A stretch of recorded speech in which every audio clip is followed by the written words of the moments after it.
Friends, welcome to learning access point. दोस्तों, हमारे channel पे आपका स्वागत है।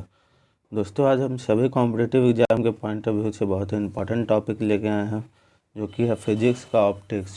दोस्तों, वीडियो में आगे बढ़ने से पहले आपको बता दें कि अगर आप किसी कॉम्पिटिटिव एग्जाम की प्रिपरेशन कर रहे हैं तो हमारे चैनल को ज़रूर सब्सक्राइब करें और सभी नोटिफिकेशंस के लिए बेल आइकन प्रेस करना बिल्कुल न भूलें। तो चलिए दोस्तों, वीडियो में आगे बढ़ते हैं और पढ़ते हैं ऑप्टिक्स से रिलेटेड सभी notes. First let us see the light definition. तो पहले हम लोग लाइट का डेफिनेशन देख लेते हैं और लाइट क्या होती है। Light is a form of energy which is propagated as an electromagnetic wave. First point is that. Second is it is the radiation which makes our eyes able to see the object. Its speed is 3 × 10⁸ metre per second. It is to see the object. It is the form of energy. It is a transverse wave. It takes 8 minutes 19 seconds to reach on the earth from the sun. Let's some important notes of the light are as follows. When light falls on the surface of an object, it can either be absorbed, transmitted or reflected. So let's see them one by one. First one is absorbed. If an object absorbs all the light falling on it, then it will appear perfectly black. For example, a blackboard. Transmitted. An object is said to transmit light if it allows light to pass through itself, and such objects are transparent. Third one is reflected. If an object sends back light rays falling on the surface, then it is said to have reflected the light. Let's see what is reflection of light. When a ray of light falls on a boundary separating two media, comes back into the same media, then this phenomenon is called the reflection of light. Let's see the laws of reflection of light. First law is as follows. The angle of incidence is equal to the angle of reflection, and second law is that the incident ray, the reflected ray and the normal to the mirror at the point of incidence all lie in the same plane. Reflection from plane mirror. Let's see important points.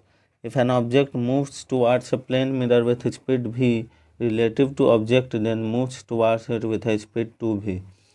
Second point is to see his full image in a plane mirror, a person required a mirror of at least half of its height. Refraction of light. Let's see what is refraction of light. The phenomena of deviation of light rays from its path when it travels from one transparent medium to another medium is called refraction of light. The cause of refraction is due to different speed of light in a different medium. When a ray of light enters from one medium to another medium, its frequency and phase do not change, but wavelength and velocity change. Due to refraction from Earth's atmosphere, the stars appear to twinkle. Laws of refraction. Let's see what are laws of refraction. First law is the incident ray, the refracted ray and the normal at the point of incidence, all three lie in the same plane. The ratio of sine angle of incidence to the sine angle of refraction remains constant for a pair of media, that is sin I by sin r equal to constant mu2 by mu1. This law is known as Snell's law. So that was the laws of refraction. Application of refraction. Let's see what are the application of refraction. When light travels through a denser medium towards a rarer medium, it deviates away from the normal, therefore a pond appears shallower. A coin appears at lesser depth in water. Writing on a paper appears lifted when a glass slab is placed over the paper. तो दोस्तों, refraction का application हम इस तरह समझ सकते हैं कि अगर किसी पानी में अगर आप एक सिक्के को डालोगे तो आप देखेंगे कि उसका जो हाइट है वो कम गहरा है, बाहर से आपको कम गहरा दिखाई देगा। अगर आप किसी लिखे हुए पेपर को ग्लास स्लैब के नीचे रख देते हो तो आपको पेपर जो है वो लिखा हुआ जो है आपको थोड़ा अपलिफ्टेड दिखाई देगा, मतलब थोड़ा ऊपर दिखाई देगा लिखा हुआ। तो ये है application of refraction. Critical angle. What is a critical angle? The angle of incidence in a denser medium for which the angle of refraction in a rarer medium becomes 90 degrees is called the critical angle. Let's see what is total internal reflection. When a light ray traveling from a denser medium to the rarer medium, in which incidence at the interface at an angle of incidence greater than the critical angle, then light rays is reflected back into the denser medium. This phenomena is known as total internal reflection. Sparkling of diamond, mirage, and looming, shining of the air bubble in water and optical fiber are example of total internal reflection. तो दोस्तों total internal reflection होता क्या है? तो दोस्तों अगर एक light रे है वो ट्रैवल कर रहा है denser medium to rare medium, और जो एंगल ऑफ इंटरफेस जो है वो उसका जो है वो ग्रेटर है देन द क्रिटिकल एंगल से ग्रेटर है, तो जो लाइट रे होगा वो वापस रिफ्लेक्ट कर जाएगा डेंसर मीडियम में. इसी फिनोमेना को कहते हैं टोटल इंटरनल रिफ्लेक्शन. तो इसके कुछ एग्जांपल्स हैं, जैसे स्पार्कलिंग ऑफ डायमंड, मिराज जो देखते हैं हम डेजर्ट में, and looming and shining of air bubbles in water. ये सभी जो हैं टोटल इंटरनल रिफ्लेक्शन के एग्जांपल्स हैं. Spherical mirror. Types of spherical mirror. First one is concave mirror.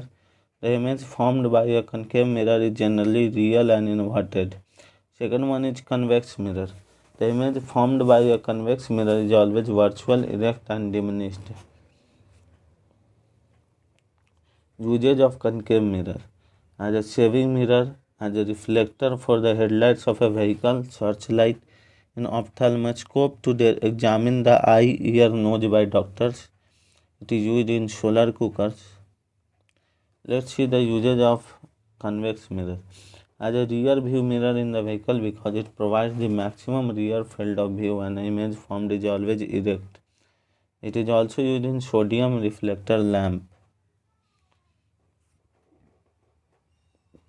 Important points related to spherical mirrors. First one is center of curvature, denoted by C. The center of hollow glass sphere of which the mirror is a part is called the center of curvature. Second one is the radius of curvature, denoted by capital R. The radius hollow sphere of which the mirror is a part is called the radius of curvature. Third one is pole. The midpoint of a spherical mirror is called pole. Focus, denoted by capital F. When a parallel beam of light ray is incident on a spherical mirror, then after reflection it meets or appears to meet at a point on the principal axis called focus of the spherical mirror.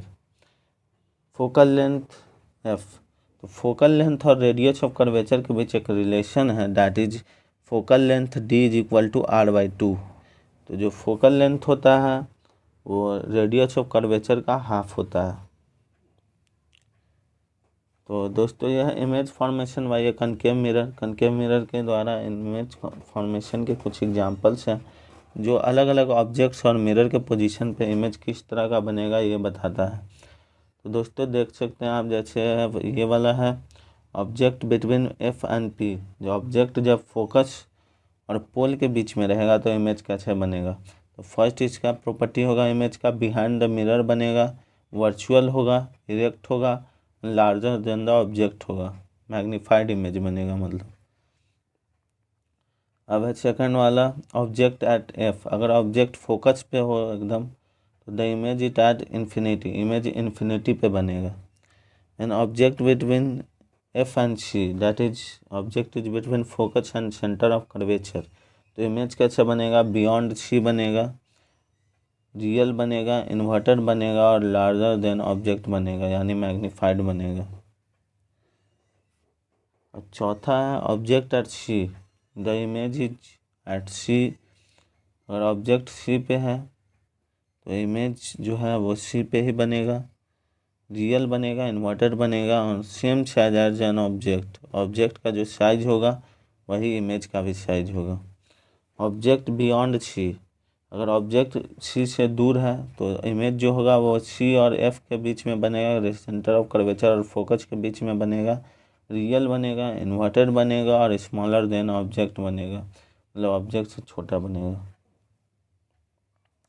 Object at infinity.